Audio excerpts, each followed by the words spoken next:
Okay, so you already know the deal. Excuse the outfit. Girl, I'm in sweatpants and a shirt. I just got back from walking my dog. I just woke up. It's 12:16.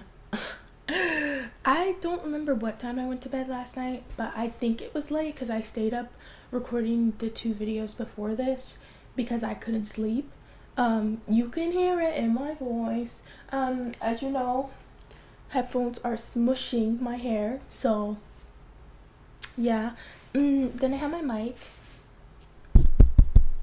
Cool. I have you set up on my bed though because my window's this way, and I changed the layout of my bedroom, so being over here, the lighting just wasn't as good. But anyway, I've been thinking lately because I was like, I post my music stuff on here, but I feel like I really get caught up in the semantics of like, what time should I post? When is my highest, or when should my highest engagement be? Like, all the numerical stuff about it, and that is so tiring and stressing when all I want to do is just like make it and put it out there. So that's what I'm gonna be doing. I'm not gonna be keeping myself on a schedule anymore. It feels very fake to be on it. Like, obviously structure is good, you don't want to just overwhelm yourself, but I'm gonna stop being overly critical of like, oh, if I don't have something by then or something good enough by then I'm just not gonna post it. I gotta get myself out of that. I also feel like sometimes it's a bit scary to post because I think people don't realize how much like courage it takes to put yourself out there and to be perceived by other people, and that is a lot. Sometimes I retract or redact my words because I'm like, okay, who wants to hear this? Or maybe I'm beating this, what is it, beating a dead horse, that saying. Like, it's cliche, people know this already. Like, it is a lot to put yourself out there, but still go do it because YOLO. But for real, YOLO. I've been recently rewatching Dochi before Dochi became well known. And I think it's something very healing about it because I was like, dang, she was herself, she put herself out there. And then I also was questioning, like, because I pray about everything, and I was like, God, why do I even have the urge to want to put the behind the scenes out more than the actual finished product? Like, I want people to see my process. I want people to understand why I do what I do. I want people to understand, like, just how deep and passionate I am about my craft, and all of the entryways and exits that I go through to get to the end point. And that's why I ended up posting what I posted yesterday.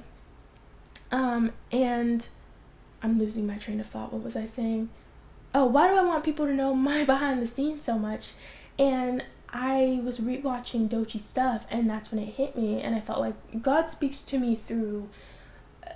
I feel like we have our own little metaphorical talking language. Like, when you read Cat in the Hat, or what is his name? What, girl, the books with the rhymes.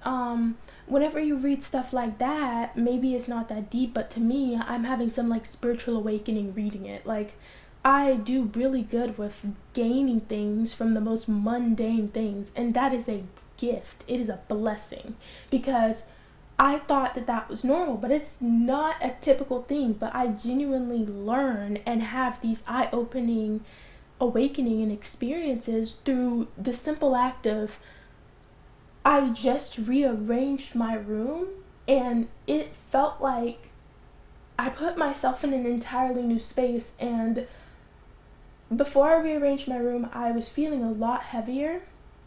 And now that I've rearranged my room, I still have a slight weight to myself, but it's not as stuck as it was before. And maybe it sounds crazy saying it out loud, and maybe you just might not get it, but I do. I felt it. The shift mattered. The behind the scenes mattered. Changing my surroundings mattered, even if it was just moving my desk here and my nightstand over there and my piano there, and I moved some of my jewelry in there. It's like I felt like God was talking to me about, I was like, I don't have this big record deal. Yeah, we don't know. I don't have this big record deal right now. I don't have a large team. I don't have a freaking producer I can just call up, or music engineer I can just call up.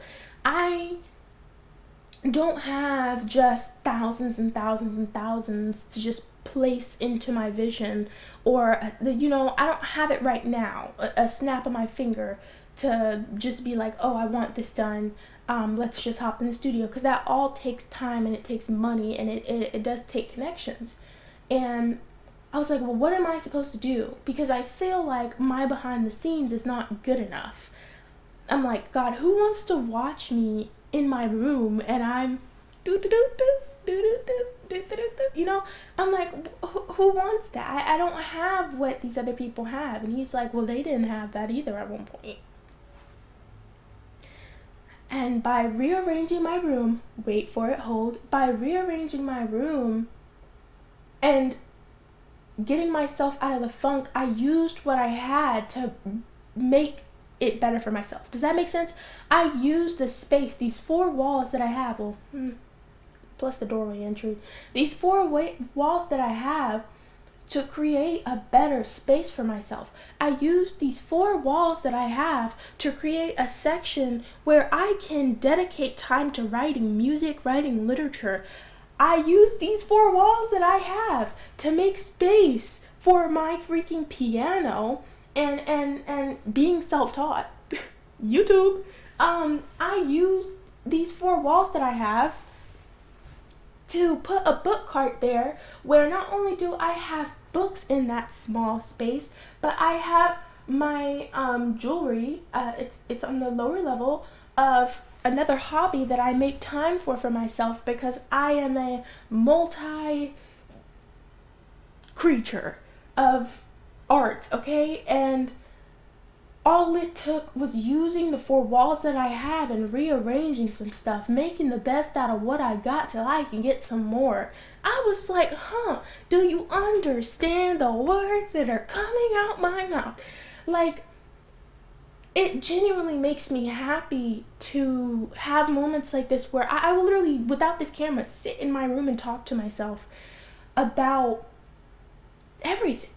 And I guess it's not talking to myself, he's listening too, but I will literally sit in my room and talk out loud about everything and anything. And it's like I use these 4 walls that I have to give myself space to say the words that I have written on my heart, that I hide away, that I place in music to morph it and turn it into this really like pretty kaleidoscope of words that other people can interpret as their own, but I know the true meaning.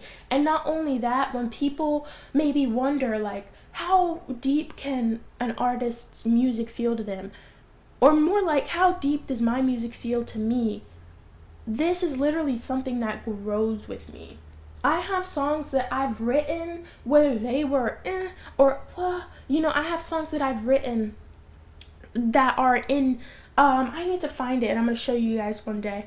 But it's a binder. It's a blue binder. I remember it so clearly. It's a blue binder. I got this binder when I was like, it was before I was 13. It was before I was 13. So I had to be at least 11 or 12. And I filled it with graphing paper that I had left over from school. And I filled it with the line paper, with the holes in it you can place in the binder. I used maybe like whatever dividers I had. Who's a rickety car? I used whatever leftover school supplies I had. I made use of what I had. Stay with me now. I could actually cry. Stay with me. I made use of what I had, right? And I think I might have had this laptop. I've had this laptop. No, it was a different laptop. I bought this laptop for college. It was the laptop that I had before I bought this one. And I used that laptop to I don't know. I'm sorry. Wait, what laptop was it? I think it was a Windows. I think it might have been a Windows laptop. That's bothering me that I don't know. But baby, it wasn't touchscreen. It was a nice little simple laptop that I got for Christmas, okay? And I keep that in mind. I would type and write, what is the structure of music? What is the structure of a song? Verse, pre-chorus, chorus, interlude. What is what is the structure of an album? How do artists lay out their album, the climax, the build up, the storytelling? Like I was referring to like how Melanie Martinez put her album together. It's a whole story. Or just how do labels lay out albums? Like how is this stuff done? I made use of those questions and I wrote down, not typed, even though I had the laptop, I wrote down everything. Hand with markers and my little coloring crayons and highlighters and pens and stuff.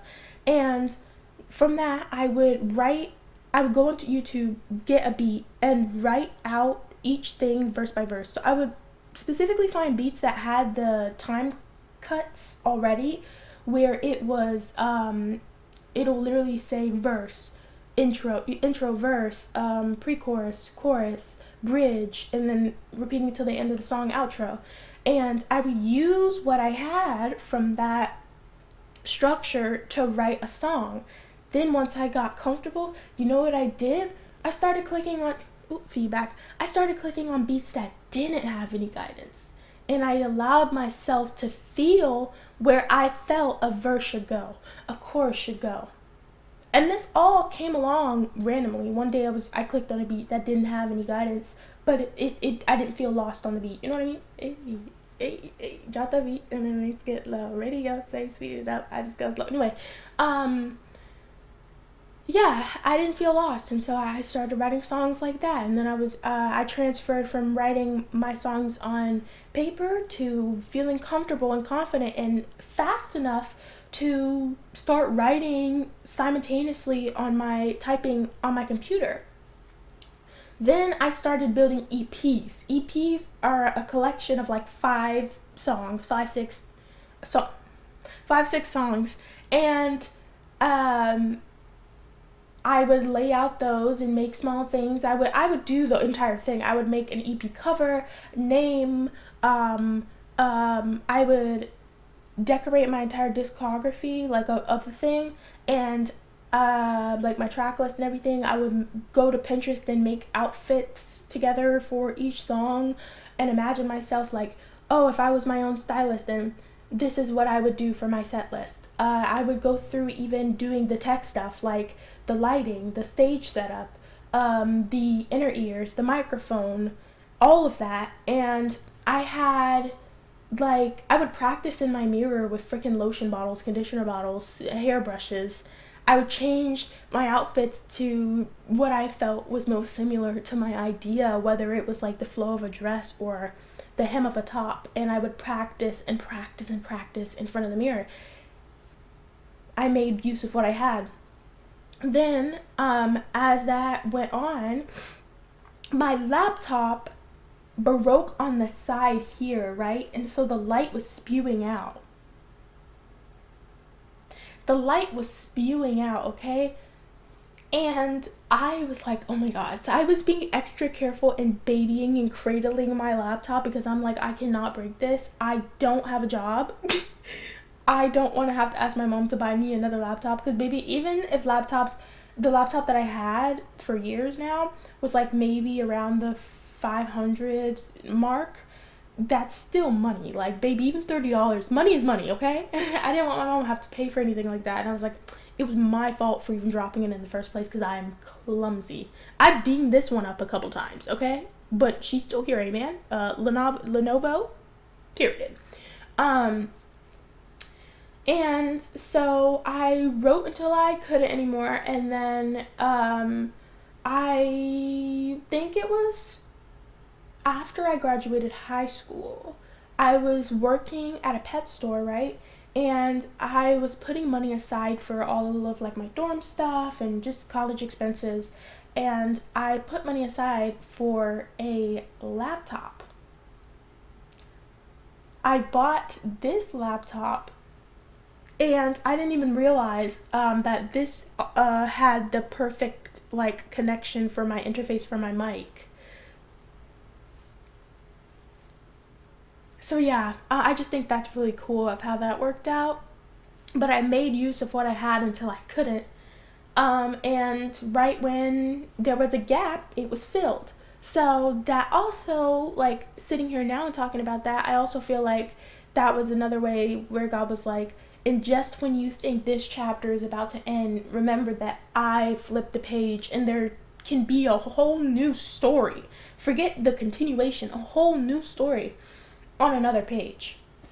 So yeah, bringing it back to the behind the scenes, I think that what I do is also very important. I think that love and the entire human race is just connected, and we learn from each other. And we learn from everything and anything. I learn from animals. I learn from my dog.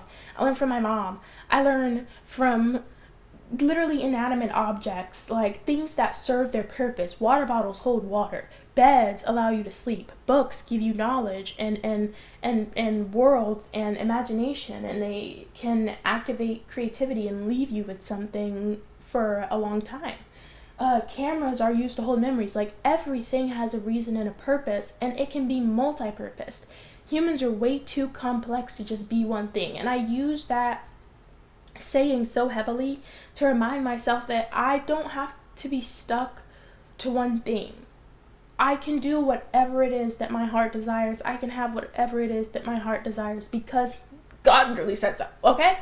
And even if you don't believe in God or you don't have a specific religion, you maybe the universe, I don't know what you believe, just know that anything is possible. Anything is possible. Cavemen literally probably found a gag out of realizing they could use a stick to hunt. Imagine now that you can just go in a store and purchase what they had to nearly die for. Do you know what I'm saying? Anything is possible in due time. Anything is possible. And the reason why I say in due time is because I still do it a little bit. But there was a point in time where it was really, I'm proud to say that I've gotten better. There was a point in time where I really was like, I want it all right now. I'm sick of working for it. I'm tired. I keep going through the layers and the trauma and the, like, what's that one SpongeBob scene? They think they can do this to me, huh? I give all my years, whatever that SpongeBob scene is, that's how I genuinely felt, because I'm like, I feel like I'm working 100 times harder, and there's people out here just getting what I want in the blink of an eye, but that's not what I want. What I want is specifically tailored to me and my experience and my detail, and you gotta know when to fold them, know when to hold them, okay? I don't know. But yeah, basically, I'm gonna start doing more videos like this where I'm talking, and maybe it doesn't make sense, and maybe it's talking about nothing, but it is genuinely therapy, because it feels good to just sit here and talk. And there's gonna be videos where I like maybe perform my songs, and I want to do like a video where I perform my song and set up my bed really cutely and do my set list like I did when I was younger, and start performing my demos as if they're already recorded. It'll just be like live performance, because I'm so caught up in and a little bit sometimes I can be caught up in the idea of not having studio quality produced music. And what God literally told me, make use of your four walls, make use of your space. So I'm going to perform live studio versions of my songs, and I'm going to stop calling them demos because they're full songs. They're just not studio produced.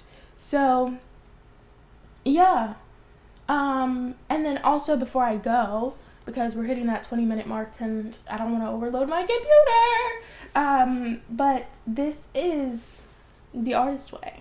I've had this since I was in the beginning of my senior year, so it's been a year, almost 2. We're in the second year now, since I've graduated, and I started this. Oh, I got the date. I was 17. Wait. Okay, see, this is why I love me, okay? I don't realize I've been writing dates on stuff.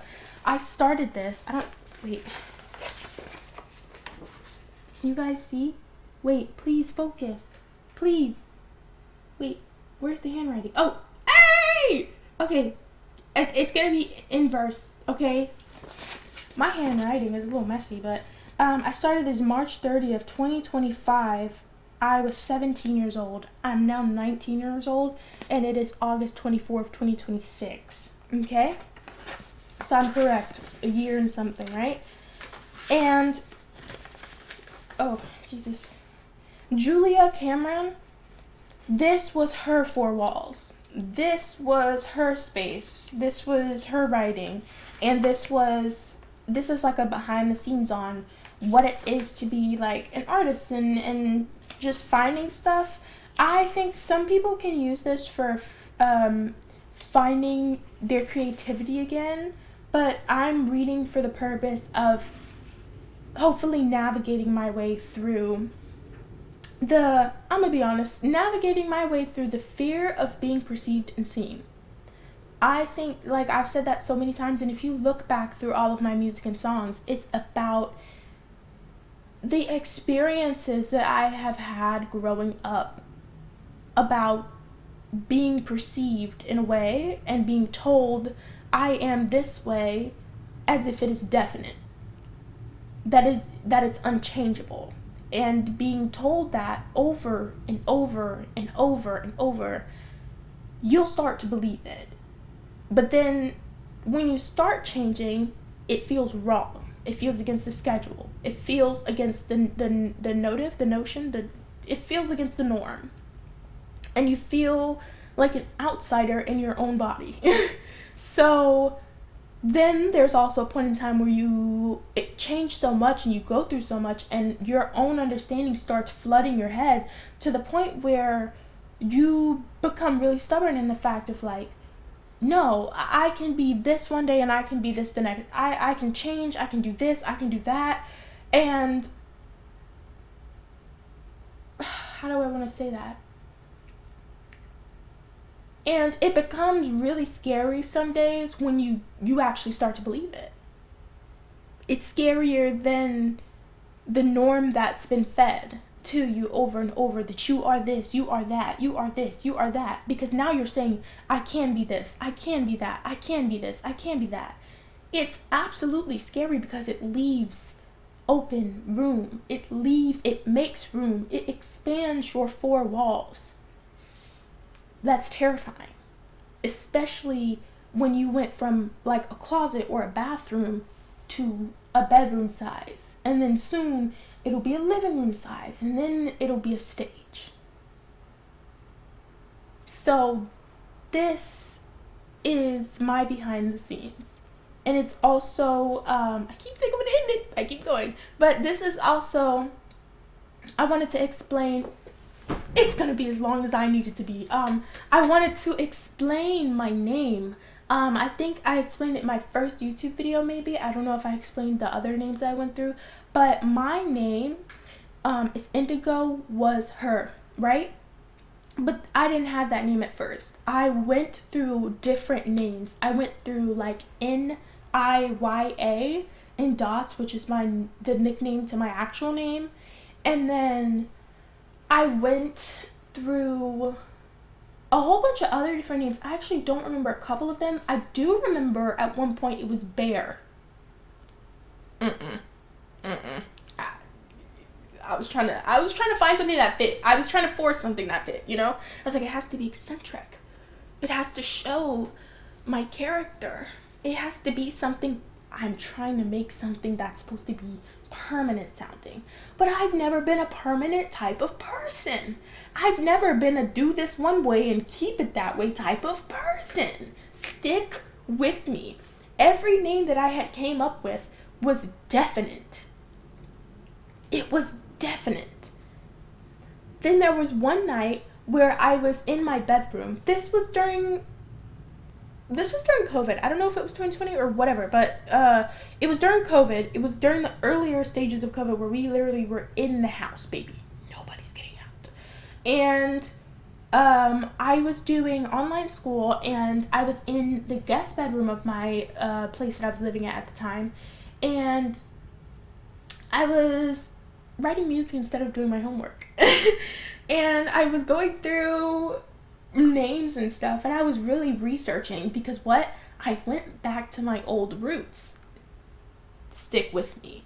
I went back to my old roots of writing things down. I got out that same binder, same notebook, and I started writing stuff down. I went through names.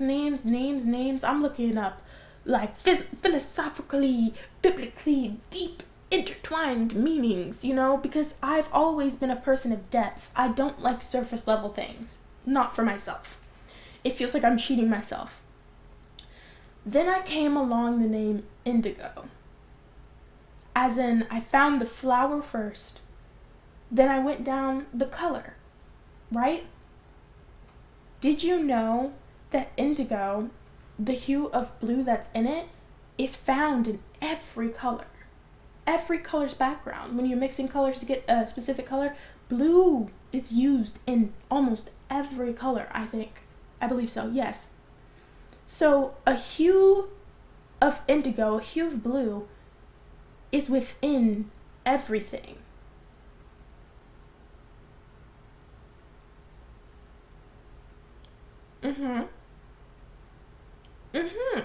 Okay? Okay. Boom. It changed with me. It was like I had finally found a name that I could give myself and place within my music and within my world that could change with me. It meant changed. It meant that my true self would always be with me. My soul would always be with me. My heart would always be with me in whatever I did. You know what I mean? I write films. I write books. I write music. I like fashion. I like makeup. I'm still me, just in a different room. I could cry. Do you see how my brain works? I'm actually gonna cry. Do you see how my brain works, right? So, okay, so after that, I started a YouTube channel, and I was like, okay, I'm gonna make a cool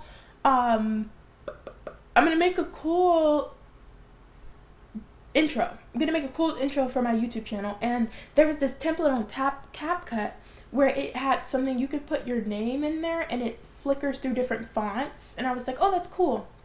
So I went through putting my name and pasting it in every single one, through Canva. So, like, I took the template idea and did it through Canva so that I could have more creative control over the fonts. I messed up. Didn't realize I forgot a letter. So, my name for my music, the full, what is that thing called? Alias? I think, like, stage name alias was Indigo Was Here. To show that I was here in this place. I was here in my writing room. I was here in my music room. I was here in this, like, fashion room. I was here in whatever setting I was in, right? I miswrote it to say Indigo was her.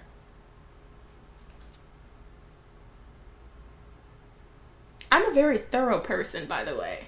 So for me to have made that mistake over and over through all of the clips, each clip said that.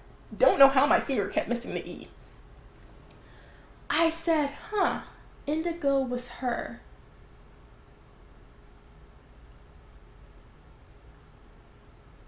Indigo was an author. Indigo was a singer. Indigo was a writer. Indigo was an actor. Indigo was a lover.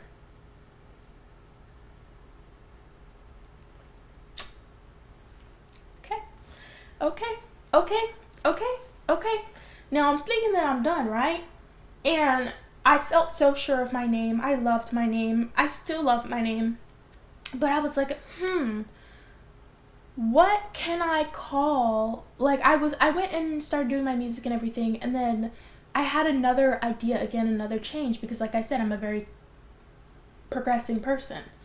And so I don't remember what happened, but I went through this like entire thing where I was like, indigo was her. Something feels so bare about that. Hold on, I need to take these off. Something feels so bare about that. Why does that feel so bare? Indigo. Indigo was her. Why does that feel so bare? To like have that on my Spotify, have that on my YouTube channel, like on my TikTok, like it feels really bare. I feel out in the open. I felt like I needed space. A space. Bring it back to the scenario. 4 walls. Right? I've created this world for a place for where indigo could feel safe. Where indigo was safe. Try to think not to lose my freaking... Don't lose your momentum, girl. To find a place where I felt safe of like these 4 walls and everything. And so that's when it came to me. I think I also went through the same process of pulling that freaking binder out. It's magic. Pulling that binder out. And going through different things, going through different names. I went through I was on Pinterest, and Pinterest has these cool pins where it has words, the definitions, and it's like it's like a little Pinterest urban dictionary. Like it'll pop up and it'll be like these really very eccentric words and these really cool deep meanings, and sometimes they won't be in English, sometimes they'll be in like different languages and stuff. So I think it was like something like art, romance, intimacy or something. Girl, from there it was just the whole thing of like tundra of art, intimacy, romance, what are those things called where it has like, you know how oh my god, what are those things called where it's like M.I.A where it stands for something? There was a whole bunch of those type of pens, and I was like, okay. So I started flipping everything in between. Next thing you know, air between words. Don't ask. Air between words. I said, okay. Air between words.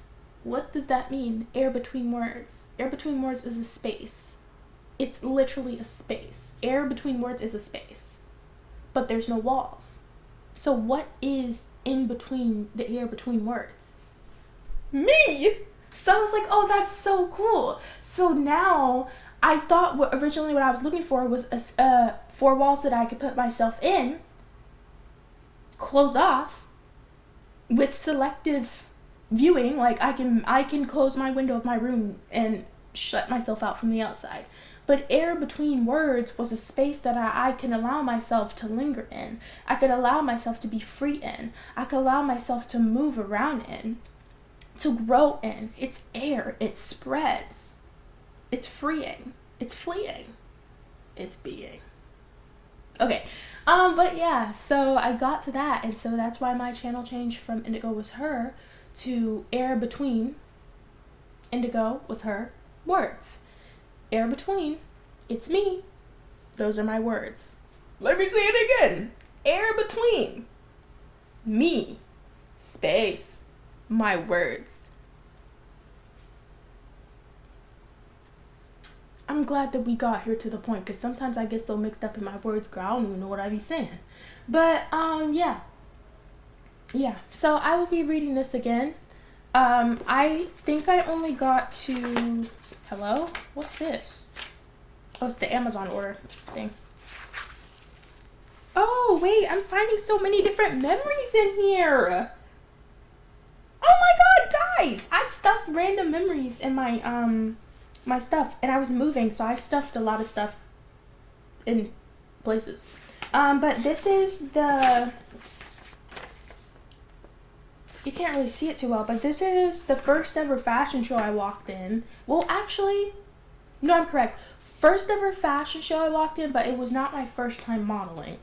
I've never walked in on runway, but I walked on runway and I loved it. And it was really fun. Wait. Oh no, this is just my card. So, can you guys see that? Yeah. And it has like a little thing at the bottom. And I have a shirt from when I modeled. They gave one to me. But that was in here. See what I mean? A piece of me is always, a different piece of me is always in a place. But, let me see, when's the last page that I stopped? Because when I say Boo Boo really hit the fan for me senior year, well, junior year it did, but senior year, that I didn't pick this book back up, baby. I was picking myself back up, okay? Okay, I stopped on page 34, which is, I don't even think I finished week 1. Oh, no, I did. Wait, no. Wait. Hello? Please. Please turn the pages, please. Okay, that was week 1. So, yeah, so this was the prologue. So I started March 31st, 2025, week 1. Wait. Please. Yeah. I started March 21st, 2025, week 1. So I did the prologue on the 30th. I'm gonna have to reread the prologue. But like recovering a sense of safety and all that, I'm gonna start doing this and posting weekly updates about this along with all my other videos.